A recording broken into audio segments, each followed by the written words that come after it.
Assalamualaikum warahmatullahi wabarakatuh. Jumpa lagi dengan saya Dewi Indrianti Badriah. Halo, apa kabar teman-teman semuanya? Semoga teman-teman semuanya selalu sehat, panjang umur, sukses dunia akhirat dimanapun kalian berada.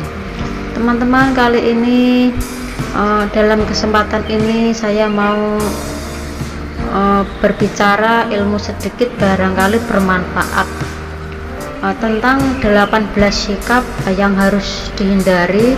Yang 18 sikap ini bisa menghambat doa-doa kita, teman-teman.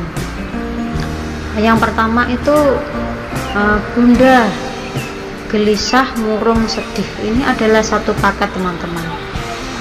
Karena apa?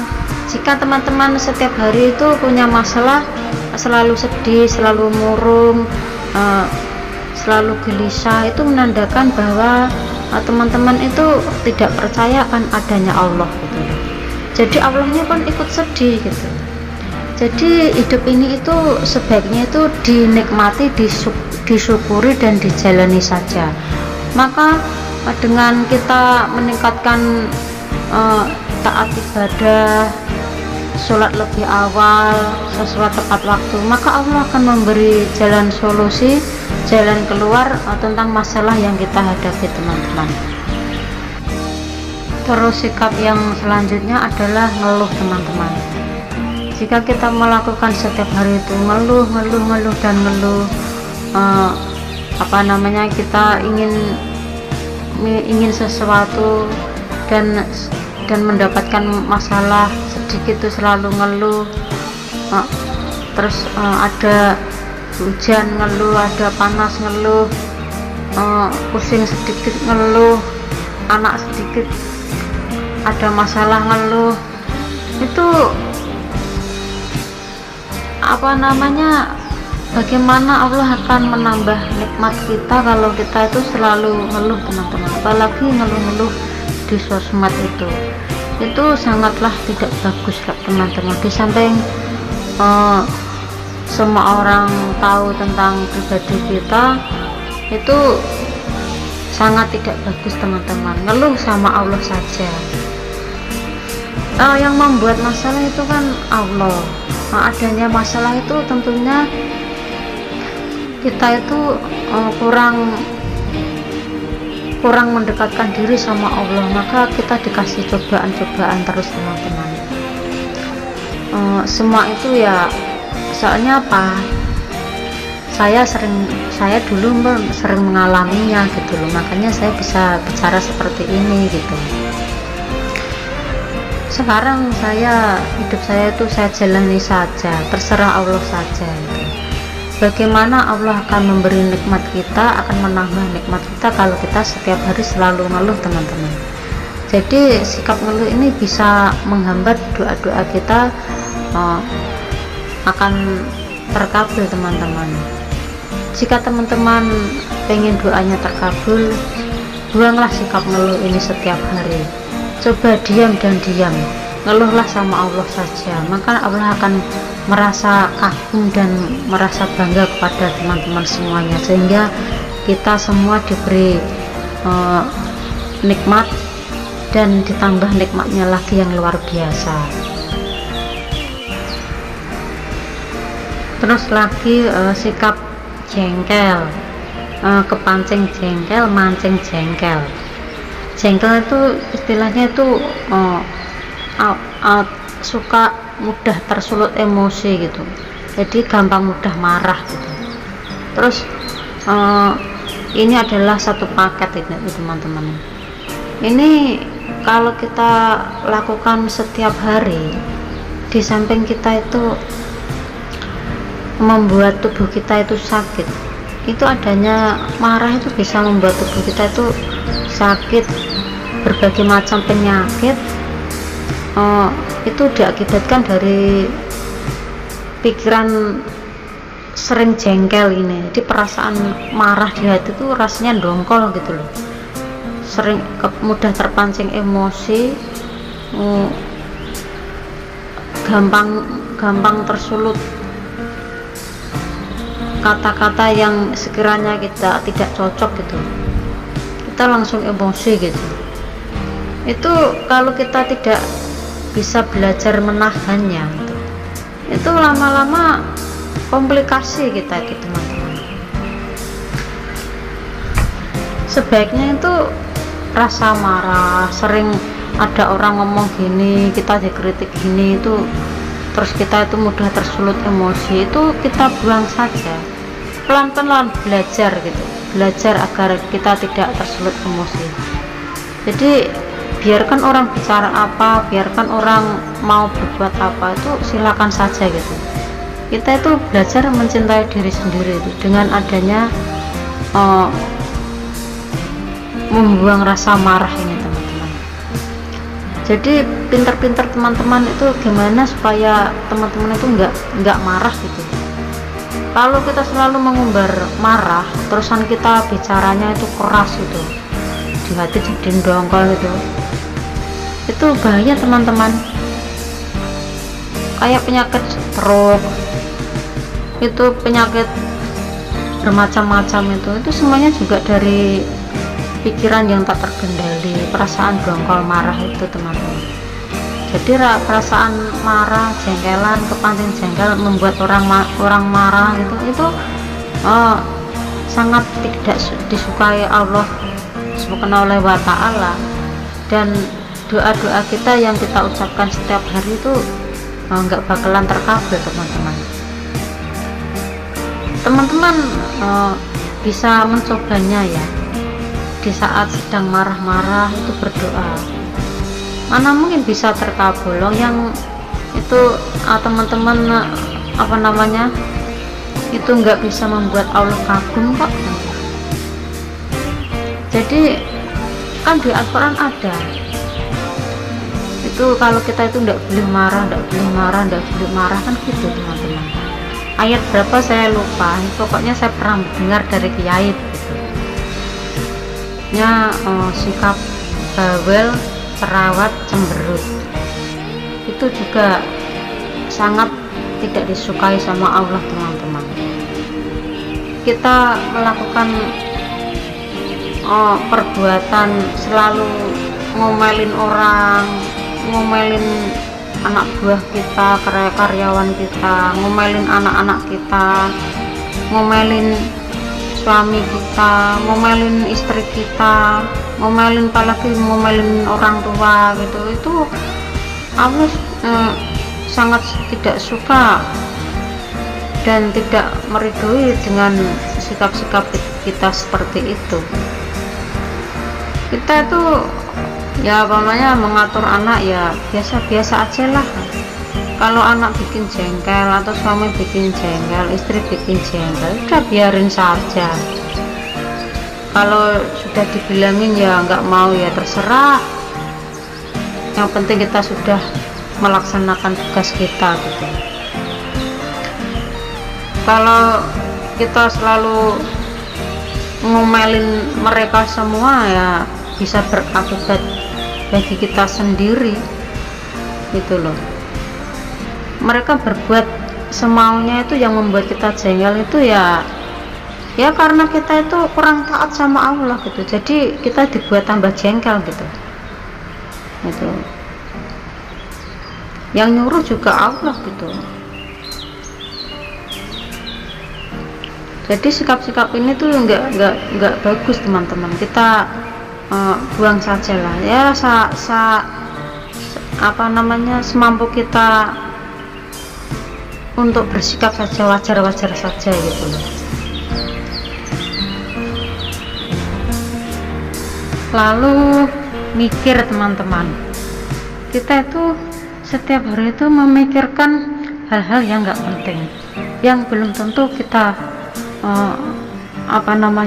terjadi. Kita selalu memikirkan itu sehingga pikiran kita kepala sampai pusing gitu. Itu itu menandakan bahwa kita itu kalau terlalu banyak mikir, menandakan tidak percaya adanya Allah gitu loh. Jadi mikir anak gini yang belum tentu terjadi, ntar anak gimana di sana, ntar suami gimana, ntar istri gimana. Jadi memikirkan hal-hal yang belum tentu terjadi gitu. Itu hanya sebuah ilusi, tapi kita selalu pikirkan gitu. Jadi kita pasrah saja sama yang maha kuasa. Apa yang terjadi tentang diri kita, tentang rumah tangga kita, tentang anak-anak kita semuanya pasrahkan sama Allah Subhanahu wa Ta'ala. Jadi pikiran kita itu bisa lepas, teman-teman. Gak usah banyak pikiran, kita pasrahkan saja sama Allah. Kita lepas pikiran, kita lepaskan saja, maka Allah akan sangat menyukai dengan kita melepaskan, kita pasrahkan masalah yang terjadi ya pada kita semua, teman-teman. Terus cemburu pada pasangan kita. Kita itu kalau dekat sama Allah, teman-teman, yakin Allah akan menjaga pasangan kita dari laki-laki nakal atau perempuan nakal, teman-teman. Adanya pasangan kita itu mungkin selingkuh atau bagaimana, itu karena kita kurang dekat sama Allah, dan kita banyak dosa, teman-teman, dan kita tidak menyadarinya gitu. Adanya saya ngomong begini ya, saya pernah mengalaminya gitu, karena kurang dekat sama Allah, jadinya Allah memberi berbagai macam cobaan gitu. Tapi ya lupakan sajalah masa lalu saya. Yang penting saya sudah melupakannya gitu. Gini aja, nggak usah cemburu. Jadi kita itu nggak usah mencintai pasangan kita itu terlalu. Apa-apa yang terlalu itu tidak bagus, teman-teman. Karena apa? Semuanya milik Allah. Istri kita itu milik Allah, suami kita itu milik Allah. Jadi nggak usah terlalu dicemburui, terlalu dipikirkan. Seandainya pasangan kita diambil sama Allah, kita pasti akan mendapat penggantinya yang lebih baik lagi. Itu yakin lah. Kita perbaiki diri, lebih mendekatkan sama Allah, pasti Allah akan mengganti pasangan yang lebih baik lagi. Jadi nggak usah cemburu. Hidup kita mau bagaimana ya, orang sih namanya orang ya pengennya itu nikah sekali saja, tapi kalau Allah mempunyai rencana lain, bagaimana lagi? Pasrah sajalah. Semuanya itu yang mengatur itu Allah. Jadi ada suami selingkuh, ada istri selingkuh, itu udah ada yang mengatur gitu, dan mereka tuh yang nyuruh Allah gitu. Jadi nggak usah dipikirkan, santai saja gitu loh. Itu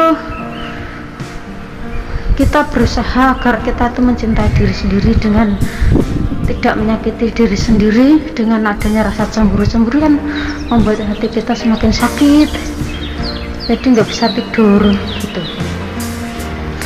Lepas saja, teman-teman, lepas saja.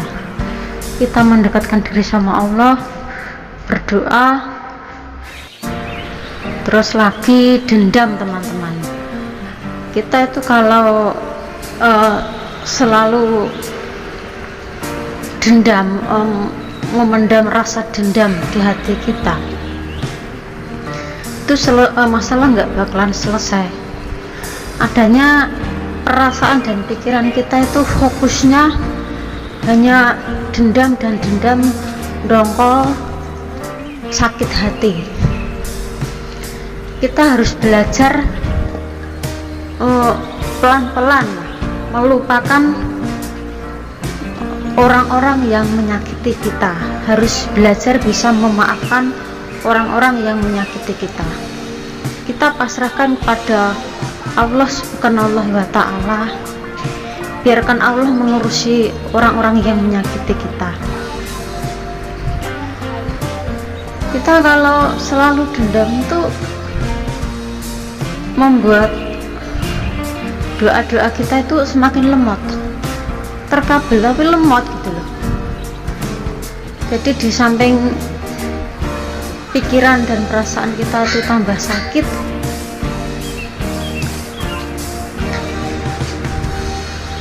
mending kita belajar melepaskannya gitu. Merelakan, melepaskan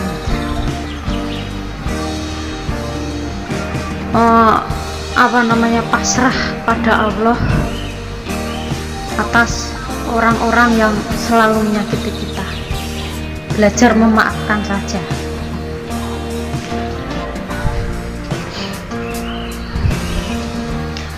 Begini aku katakan berkali-kali tadi, orang-orang yang menyakiti kita gitu, kalau kita dendami gitu, itu nggak ada habisnya gitu.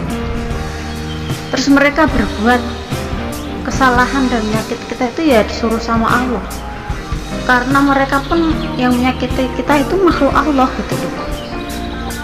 Kenapa kita disakiti? Ya kita kurang dekat sama Allah, kita banyak dosa yang kita lakukan tapi kita tidak menyadarinya. Menurut kita sudah benar di jalan yang benar, tapi kan nggak tahu. Dosa kan bukan dari segi kita aja yang tahu. Di mata Allah menurut kita nggak dosa, tapi menurut Allah dosa gitu. Karena orangnya ilmu pengetahuan gitu. Kita lihat orang padahal orang itu tuh makhluk Allah, kita mencelanya sedikit, kasarnya sedikit aja itu udah dosa gitu loh. Apalagi lebih dari itu gitu. Jadi setiap hari itu kita harus bertobat, membaca istighfar dari dosa yang demi sedikit, akhirnya bertumpuk, akhirnya Allah mengutus seseorang untuk menyakiti kita. Jadi kita lupakan dendam saja. Selanjutnya sikap ketus, jutek, muka suntuk. Teman-teman, bagaimana doa kita akan cepat terkabul kalau kita tidak selalu bahagia, muka kita itu selalu riang gembira gitu. Rezeki akan datang pada kita, pada orang-orang yang selalu gembira dalam keadaan apapun, baik sedih maupun susah. Karena semua yang terjadi tentang kita itu datangnya dari Allah gitu. Yang bisa menyelesaikan ya hanya Allah gitu. Tapi kalau kita nggak menyadarinya, kita selalu berpikir bagaimana ini masalah ini, yang dipikir itu masalah terus, masalah dan solusi. Padahal itu manusia diciptakan untuk berdoa, untuk bersembahyang, untuk beribadah. Jadi nggak usah mencari solusi, kita lebih mendekatkan diri sama Allah, maka akan diberi solusi dari Allah sendiri gitu. Tapi kebanyakan kan orang-orang kan enggak. Misalkan orang punya masalah keuangan gitu, nggak punya uang, itu mencari utang kemana-mana, akhirnya numpuk utang gitu. Bukannya kita mencari Allah, enggak, yang dicari itu bank, terus orang-orang gitu yang punya uang gitu. Itu kita itu makhluk Allah, itu seharusnya ya bilang sama Allah, ya Allah, aku ini nggak punya uang, saya minta uang ya Allah. Begitu kita utamakan. Seperti kayak anak kecil lah, anak kecil itu kan kalau mau jajan kan mama mau jajan kan gitu. Nah, kita sebagai makhluk Allah ya kita bilang sama Allah dulu gitu. Nah, kalau kita sudah bilang sama Allah, bilangnya ya caranya ya mendekatkan diri sama Allah, sholat tepat waktu, selalu bersolawat, selalu istiqomah gitu. Bukannya bilang terus mak sekali dua kali doang, kita melakukannya. Hidup kita kan setiap hari, kita makan pun setiap hari gitu. Jadi kita ya harus istiqomah, maka Allah akan memberi solusi, akan memberi jalan keluar tentang kita masalah nggak punya uang atau masalah apapun, kesulitan apapun, kan begitu. Kebanyakan sekarang ini tuh orang yang dipakai itu logika, bukan ilmunya Allah tapi logika gitu. Mana mungkin ya mungkin saja gitu. Kenapa kita tidak percaya? Oh, siang aja Allah aja membuat siang bisa jadi malam bisa jadi siang. Masih solusi kalian nggak punya uang kok, masa nggak bisa? Kan begitu ya, dicoba saja lah. Kalau nggak percaya dicoba saja gitu. Kalau kalian nggak mau mencoba ya dijelasin pun bagaimana ya nggak percaya gitu ya. Terima kasih ya teman-teman sudah melihat video saya sampai selesai. Assalamualaikum warahmatullahi wabarakatuh.